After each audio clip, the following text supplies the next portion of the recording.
السلام علیکم سامعین، 13 صفر المظفر اور 28 جولائی ہے۔ خبر کا عنوان ہے جنید ملک نے انصاف کے لیے سپریم کورٹ کا دروازہ کھٹکھٹایا۔ خبر سنیے تفصیل سے۔ راجدھانی میں حالیہ کاکروچ جنتا پارٹی کے احتجاج کے دوران کھانے پینے کی چیزیں تقسیم کرنے والے رضاکار جنید ملک نے اب سپریم کورٹ سے رجوع کیا ہے۔ انہوں نے ایک درخواست دائر کی جس میں الزام لگایا کہ پولیس افسروں نے اسے غیر قانونی طور پر حراست میں لیا اور ہراساں کیا اور بغیر کسی کارروائی کے اس کے گھر والوں کے خلاف زبردستی کارروائی کی جا رہی ہے۔ جنید نے درخواست میں سنگین الزامات لگائے۔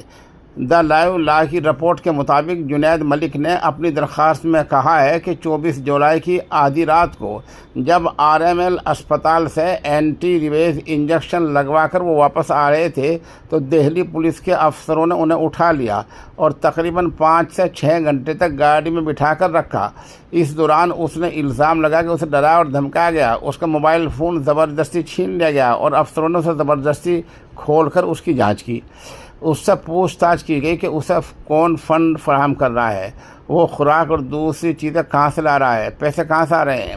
آخر کار 5-6 گھنٹے کے سفر کے بعد اسے دہرادون روڈ پر ایک سنسان جگہ پر اتار دیا گیا۔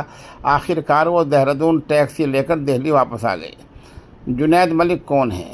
جنید ملک اتر پردیش کے غازی آباد کے گاؤں ناہل کے رہنے والے ہیں۔ انہوں نے جنتر منتر پر طلباء کے احتجاج کے دوران مظاہرین کے لیے کھانے پینے اور پانی کا انتظام کیا۔ بتایا جاتا ہے کہ وہ LLB گریجویٹ وکیل ہے اور جوڈیشل سروس کی تیاری کر رہے ہیں۔